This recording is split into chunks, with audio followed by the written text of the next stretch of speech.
Breaking news చూస్తున్నాం. అమెరికాలో ఘోర విమాన ప్రమాదం చోటు చేసుకుంది. అలస్కా రన్వే పైన F-35 యుద్ధ విమానం కుప్పకూలిపోయింది.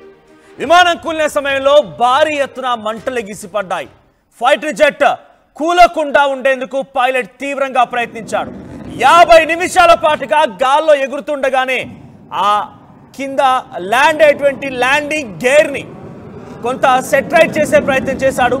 50 నిమిషాల పాటుగా గాల్లో ఎగురుతూనే ఆ ల్యాండింగ్ గేర్ని ప్రయత్నం చేసి చాలా తీవ్రంగా శ్రమించి ఎట్టకేలకు అది ఫలించకపోవడంతో కిరికీలు కొడుతూ చక్రాలు తిరుగుతూ ఆ విమానం నేలకూలింది.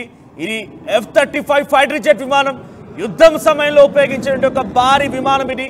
సో ఆ విమానం ఇప్పుడు కుప్పకూలిపోవడంతో అమెరికాకి భారీ నష్టం వాటిల్లింది. ఫైటర్ జెట్ కూలకుండా ఉండేందుకు 50 నిమిషాల పాటుగా గాల్లోనే తిప్పుతూ ఇంజనీర్లతో మాట్లాడుతూనే ఆ పైలట్ దాన్ని సరిచేసే ప్రయత్నం చేశాడు. కానీ ప్రాబ్లం సాల్వ్ కాకపోవడంతో సుడులు తిరుగుతూ నేలకు కూలింది ఆ విమానం. పారాచూట్ సాయంతో విమానం నుంచి బయట దూకి ప్రాణాలను కాపాడుకున్నాడు ఆ పైలట్. మనం చూస్తాం అడ్వీ స్క్రీన్ పైన ఆ పైలట్ బయటకి దూకి ప్రాణాలు కాపాడుకున్న తర్వాత ఆ విజువల్ మీరు గమనించి ఇక్కడ చూడండి. ఆరో మార్క్ కనబడుతోంది. ఆ పైలట్ పారాచూట్ సహాయంతో బయటకు దూకిన విజువల్. మరోవైపుగా విమానం కుప్పకూలిపోయిందేమో ఇంకో చోట. ఇప్పుడు ఈ వీడియోలు సోషల్ మీడియాలో వైరల్గా మారాయి. అయితే ఈ ఘటన జరిగింది జనవరి 28న ఒక ఫైటర్ జెట్ విమానం కుప్పకూలిపోయింది.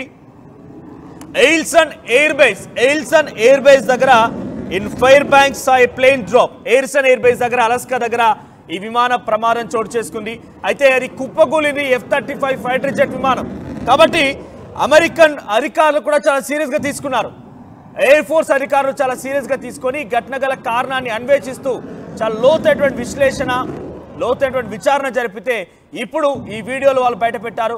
ఎక్స్క్లూజివ్గా ఆ వీడియోలు మీరు ఆర్టీవీ స్క్రీన్ పై చూస్తూ ఉన్నారు. సో ఇప్పుడు ఈ వీడియోలు విడుదల చేసింది అమెరికన్ ఎయిర్ ఫోర్స్ అధికారులే. సో వాళ్ళే ఈ వీడియోని విడుదల చేశారు. దాంట్లో ఇప్పుడు అసలు విషయం బయటపడింది. 50 నిమిషాల పాటుగా ఆ పైలట్ అటు అధికారులతో మాట్లాడుతూ ఇంజనీర్లతో మాట్లాడుతూ ఏటీసీకి సమాచారం అందించి ఆయన గాల్లో ఉండగానే 50 నిమిషాల పాటుగా ఆ ల్యాండింగ్ గేర్ని సరిచేసే ప్రయత్నం చేశారట. ఏమాత్రం కూడా సరికాకపోవడంతో ఇక అలా వదిలేయాల్సి వచ్చింది. దీని విలువ సుమారుగా $200 మిలియన్ అట. సో $200 మిలియన్ దీని విలువ. మరి అంతటి స్థాయి సామర్థ్యం ఉన్న ఎయిర్ బేస్, అంతటి స్థాయి సామర్థ్యం ఉన్నటువంటి ఏరోప్లేన్ అది. సో ఒక భారీ విమానం, ఫైటర్ జెట్ యుద్ధ విమానం అది సామాన్యమైన విమానం అయి ఉంటే బహుశా ఇంతటి స్థాయిలో అధికారులు విచారించి ఉండే వాళ్ళ అంతటి స్థాయిలో తప్పొప్పులని బయట పెట్టేవారు తెలియదు. కానీ యుద్ధ విమానం కాబట్టి ఇది నిజంగా యుద్ధం సమయంలో ఉపయోగించి ఉంటే ఏం జరిగిపోయేదో. సో F-35 విమానాలు మొత్తం అలాగే ఉన్నాయి. ఇది మాత్రం ఏమైనా జరిగిందా? ఈ కోణాల్లో వాళ్ళు విచారిస్తుండగా ఈ CCTV ఫుటేజ్ బయటపడింది. ఆ ఫుటేజ్లోనే మనం చూస్తున్న విజువల్ చూడండి. ఆ విమానం సుడులు తిరుగుతూ అది గుండ్రంగా తిరిగి తలకిందులైపోయి కింద పడిపోయి నేలకు తాకి ఒకసారిగా భారీగా మంటలెగిసిపడ్డ విమానం బ్లాస్ట్ అయిపోయింది. సో జనవరి 28న జరిగింది ఈ ఘటన. So the crash took place on January 28th Eielson air base దగ్గర ఈ ఘటన చోటు చేసుకుంది.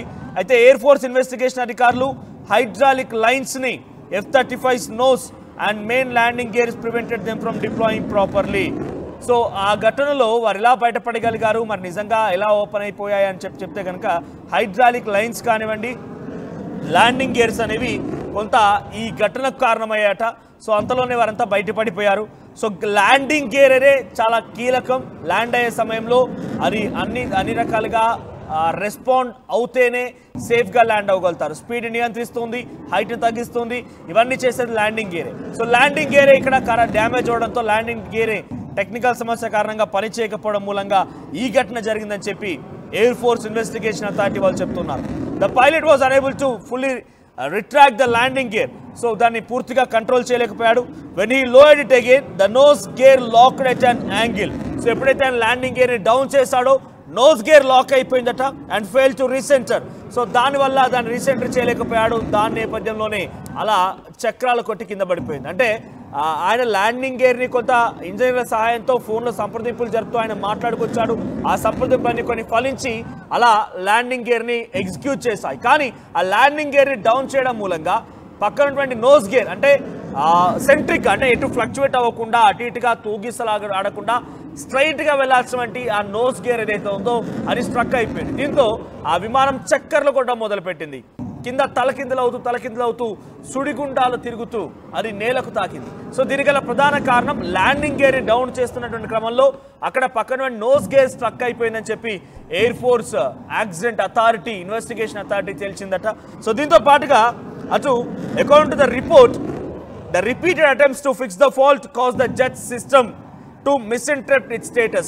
సో దీని యొక్క ఫాల్ట్ని సరిచేసే క్రమంలో మళ్ళీ ప్రయత్నం చేస్తూ ఉన్న క్రమంలో యాక్చువల్గా అక్కడ ఉన్న ఇంటర్నల్ సిస్టమ్ మొత్తం కూడా డ్యామేజ్ అయిపోయింది. అంటే టెక్నికల్ ఫంక్షనింగ్ కొన్నిసార్లు మాల్ ఫంక్షన్స్ అంటారు చూసారు. ఉదాహరణకి ఒక చిన్న ఎగ్జాంపుల్ మీకు చెప్పాలంటే లిఫ్టే తీసుకుందాం.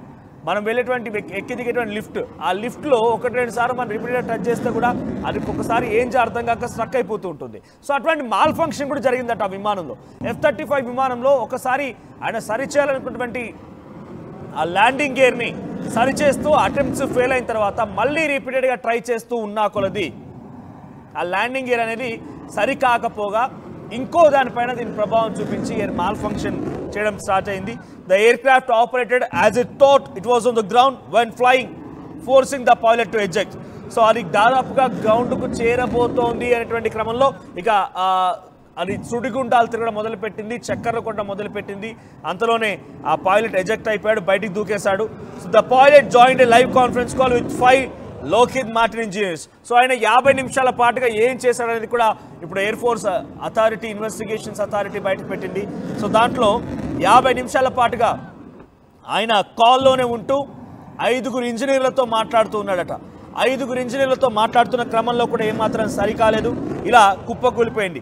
సో ఇప్పుడు దీనిపైన అటు American air force accidents authority investigation authority కూడా చాలా క్లియర్గా తేల్చింది ఏంటంటే ఫైటర్ జెట్లో టెక్నికల్ ఫంక్షన్ కరెక్ట్గా పనిచేయకపోవడం మూలంగా పైలట్ సరిచేసినా కూడా దాని యొక్క రిఫ్లెక్షన్ ఇంకో దానిపై ప్రభావం పడడంతోనే ఈ ప్రమాదం జరిగిందని చెప్పి చాలా క్లియర్గా air force accidents authority investigation వాళ్ళు కన్ఫర్మ్ చేశారు. సో ప్రస్తుతానికి ఈ ఘటన పైన ఇప్పుడు అమెరికన్ ప్రభుత్వం ఒక నివేదికను విడుదల చేసింది. CCTV ఫుటేజ్ని కూడా విడుదల చేసింది అమెరికన్ ఎయిర్ ఫోర్స్ అధికారులు. సో ఇటువంటి తరచు ప్రమాదాలు మనం చూస్తూనే ఉన్నాం. ఇది ఒక యుద్ధ విమానం కాబట్టి ఇప్పుడు అంత సీరియస్గా ఎయిర్ ఫోర్స్ అథారిటీ వాళ్ళు ఇన్వెస్టిగేషన్ చేసి అసలు విషయాన్ని బయట పెట్టారు.